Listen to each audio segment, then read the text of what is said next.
বাংলাদেশে গাড়ি যন্ত্রাংশ রপ্তানি বন্ধের ঘোষণা দিল্লির। বাংলাদেশ ও ভারতের মধ্যকার উত্তেজনা এবার নিয়েছে নতুন মোড়।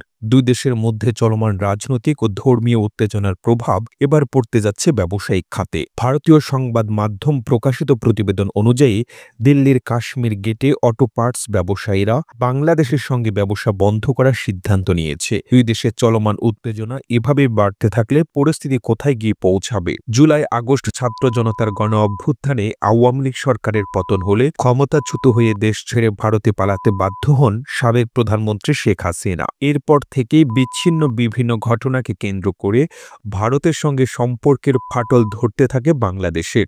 তবে এতদিন দুই দেশের মধ্যে রাজনৈতিক ও ধর্মীয় উত্তেজনা বিরাজমান করলেও এবার তা প্রভাব ফেলতে যাচ্ছে দুই দেশের ব্যবসায়িক সম্পর্কেও। বাংলাদেশকে তথাকথিত হিন্দু নির্যাতন ও মন্দির ভাঙার জন্য দায়ী করে শাস্তি দেওয়ার পন্থা হিসেবে দিল্লি কাশ্মীর গেটে অটো পার্টস ব্যবসায়ীরা নিয়েছেন জোট পরিকল্পনা, যেখানে ভারত থেকে বাংলাদেশে গাড়ির বিভিন্ন যন্ত্রাংশ রপ্তানি না করার সিদ্ধান্ত নিয়েছে দিল্লির ব্যবসায়ীরা। দিল্লিতে অবস্থিত অটোমোটিভ পার্টস মার্চেন্ট অ্যাসোসিয়েশন জানিয়েছে, তাদের অ্যাসোসিয়েশনের আওতায় প্রায় 20,000 দোকান রয়েছে, যার মধ্যে 2,000 দোকান সরাসরি বাংলাদেশের সাথে ব্যবসা করে এসছে। এখন তাদের ধারণা, বাংলাদেশের তথাকথিত হিন্দু নির্যাতনের প্রতিবাদ জানিয়ে তারা জানুয়ারির 15 তারিখ পর্যন্ত সকল গাড়ির যন্ত্রাংশ রপ্তানি বন্ধ করে দিলে বাংলাদেশের পরিবহন ব্যবস্থা স্থবির হয়ে পড়বে।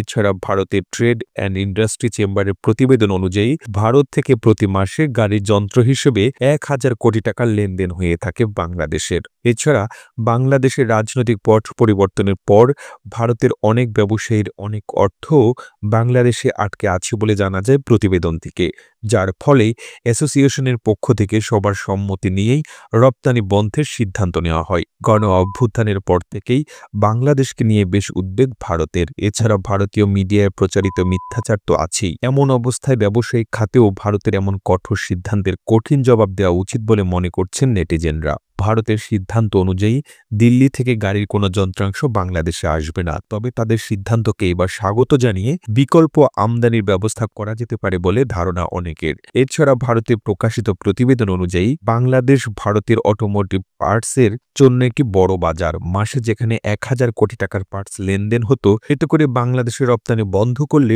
ভারতেরও বড় একটি বাজার হাতছাড়া হওয়ার শঙ্কা তৈরি হবে, যা বাংলাদেশকে যথাযথ মর্যাদা দেওয়ার কথা ভাবতে বাধ্য করতে পারে ভারতকে। প্রতিবেদনটি ভালো লেগে থাকলে আপনার ফেসবুকের টাইমলাইনে এখনই শেয়ার করুন। সেই সঙ্গে বিশ্ব বাংলার ফেসবুক পেজটিকে ফলো করুন ও বিশ্ব বাংলার ইউটিউব চ্যানেলটিকে সাবস্ক্রাইব করুন। আর আপনি বাংলাদেশের কোন জেলা থেকে এই ভিডিওটি দেখছেন আমাদের কমেন্ট করে জানান। আমরা পরবর্তী ভিডিওতে আপনাকে ধন্যবাদ জানাতে ভুলব না। এতক্ষণ বিশ্ব বাংলার সাথে থাকার জন্য অসংখ্য ধন্যবাদ।